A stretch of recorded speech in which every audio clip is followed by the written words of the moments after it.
दोस्तों, जंग के बीच से बड़ी अपडेट सामने आ रही है, जहां यमन और इजराइल की एक दूसरे पर लगातार बमबारी जारी है। जहां इजराइल लगातार बम दागने का काम जो है यमन के ऊपर कर रहा है, जिसकी कई सारी तस्वीरें आ रही हैं। वहीं यमन भी लगातार इजरायली पोर्टों को निशाना बनाते हुए दिखाई दे रहा है, जिसकी जानकारी खुद दी गई। और जिन तरीकों से बम गिराने का काम यमन के ऊपर किया जा रहा है, अब उसी को उड़ाने का काम यमन द्वारा किया गया है। जी हां, 24 घंटे के समय के भीतर में ही उसने दूसरे MQ-9 रिपर ड्रोन को मार गिराने का ऐलान किया है, जिसने खलबली मचा रखी है। क्योंकि MQ-9 रिपर ड्रोन एक जासूसी ड्रोन बताया जाता है, जिसको ढूंढ पाना मुश्किल होता है। पर सलाम यमन के जंगजुओं को, जो ऐसे खतरनाक हथियारों को ढूंढ करके उन्हें हवा में ही मार गिराने का काम कर रहा है। और जब यमन द्वारा ये गतिविधि जारी है, तो अमेरिका के राष्ट्रपति जो बाइडेन जो हैं, इजराइल को ना समझा करके ऐलान कर रहे हैं कि वो यमन को समझाएंगे कि वो इजराइल के हथियारों को इस तरीके से नुकसान ना पहुंचाए। हर एक तस्वीर आपके सामने रखूंगा, पर सबसे पहले अपील के पल पल न्यूज को सब्सक्राइब कीजिए, बेल आइकॉन दबाइए और चैनल को ज्वाइन कीजिए। वहीं यमन की हवाई सुरक्षा ने गवर्नर सादा के हवाई क्षेत्र में एक अमेरिकी MQ-9 रिपर ड्रोन को मार गिराने का दावा किया है, जो दुश्मन गतिविधियों में शामिल था। यमनी सशस्त्र बलों के प्रवक्ता याहिया सारी ने सोमवार को बताया कि इस प्रकार का उन्होंने 12वां रिपर ड्रोन मार गिराया है, जिसे हमारी हवाई सुरक्षा गिराने में सफलता हासिल कर चुकी है। सरी ने कहा कि इजराइल की हुदूदा गवर्नर ने नागरिक ठिकानों पर किए गए हमलों की सख्त मजम्मत भी की है। इन हमलों में अमेरिकी समर्थन के साथ कई अहम बुनियादी ढांचे जैसे बंदरगाह और पावर स्टेशन को निशाना बनाया गया, जिसमें 5 नागरिक भी शहीद हुए और 57 जख्मी हो गए हैं। उन्होंने इस बात पर भी जोर देकर के कहा कि इजरायली दुश्मन ने अमेरिकी हिमायत में हुदीदा पर 17 हवाई हमले किए हैं, जिसमें बंदरगाह और पावर स्टेशन पर हमला हुआ है।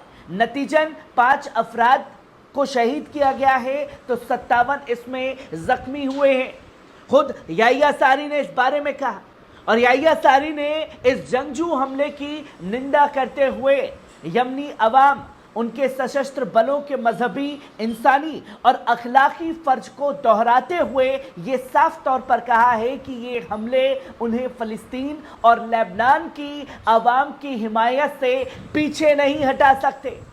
उन्होंने ये भी कहा कि हुदीदा पर इस जंगजू हमले का जवाब आने वाले दिनों में इजरायली दुश्मनों के खिलाफ सख्त सैन्य जवाबी कार्रवाई के तौर पर किया जाएगा। जिसके बाद अल-मायदीन के रिपोर्टर से बात करते हुए ये बताया गया कि इजरायली हवाई हमलों ने यमन के रासा ईसा बंदरगाह पर तेल टैंकों को निशाना बनाया था, और हुदीदा के बंदरगाह पर पावर स्टेशन पर भी हमले किए थे। स्थानीय जराये से पता चला है कि इन हमलों में हुदीदा इंटरनेशनल एयरपोर्ट को भी निशाना बनाया गया है, जहां याहिया सारी द्वारा यह ऐलान किया गया कि कड़ा जवाब दिया जाएगा। पर उससे पहले 12वां MQ-9 रिपर ड्रोन मार गिरा दिया गया। पर इजराइल के नाजायज बाप अमेरिका के राष्ट्रपति जो बाइडेन ने कहा है कि यमन पर हो रहे हालिया हमलों पर प्रतिक्रिया दी। उन्होंने कहा कि दोनों पक्षों से बातचीत की जरूरत है। उनकी हुकूमत सामूहिक वार्ता प्रयासों की हिमायत करती है। सोमवार को व्हाइट हाउस में आयोजित एक प्रेस कॉन्फ्रेंस में बाइडेन ने यह साफ तौर पर कहा कि मैंने इस हमले की शुरुआत में दोनों पक्षों से बातचीत की थी। हम सामूहिक वार्ता को सपोर्ट करते हैं और मुझे यकीन है कि वे इस मसले का हल निकाल लेंगे।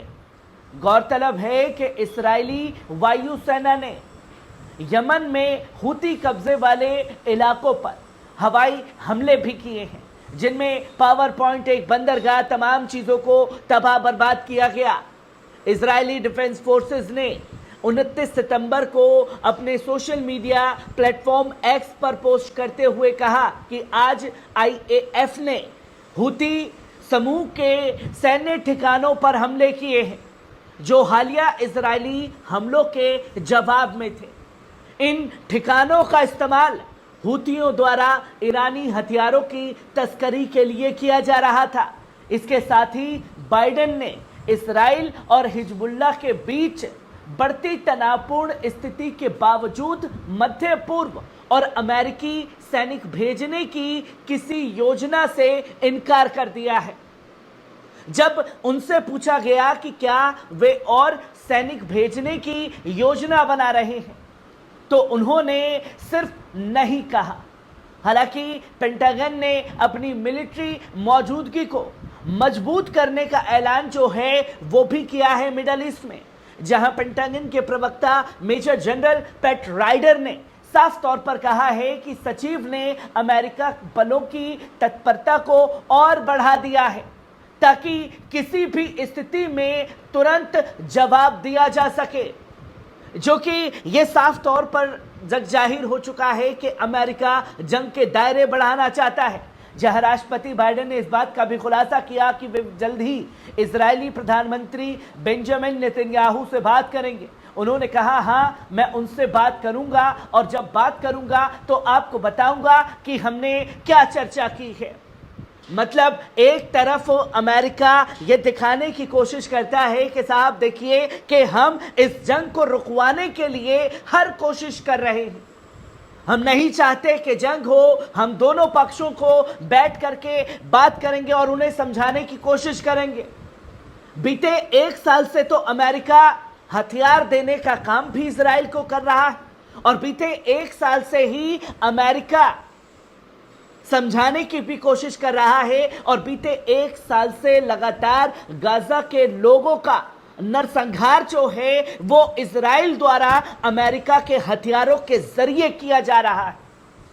ये दोगला चेहरा, ये दोगला रवैया जो है दुनिया के सामने जग जाहिर हो चुका है और दुनिया ये बताने की लगातार कोशिश कर रही है कि देखिए जी अमेरिका एक शांति का प्रतीक है, पर अमेरिका शांति का प्रतीक नहीं बल्कि खुद जंग भड़काने की लगातार कोशिश कर रहा है, जिसमें दायरे और मोर्चे लगातार खुलते जा रहे हैं। और लोग बीते कुछ दिन पहले तेल अवीव में हुए यमन के हमलों पर शक कर रहे थे कि वहां तो कुछ नहीं हुआ। जब कुछ नहीं हुआ था तो इजराइल इस तरीके से बौखलाया क्यों, और जब बौखलाया तो यमन के ऊपर हमला क्यों किया गया, यह सबसे बड़ा सवाल है। और यमन ने जो जो जंग के अंदर वादे किए हैं वो दुनिया के सामने रखे हैं कि वो किस तरीके से अपना डंडा, अपना झंडा लेकर के लाल सागर में तैनात है, जहां पूरी की पूरी नाटो देश की ताकत आकर के खड़ी हो गई यमन के जियालों के आगे। और जियाले 1 इंच भी पीछे नहीं हटे बल्कि और दुगनी तेजी से हमले लगातार करते रहे। अब ये लाल सागर से जंग निकल करके सीधा सीधा तेल अवीव पर रॉकेट दागने तक यमन की ये जंग पहुंच चुकी है। आने वाले समय में किस तरीके से खतरनाक होती जाएगी ये जंग, और ये जंग ये सिर्फ जंग ना रह करके एक महायुद्ध में तब्दील होने जा रही है।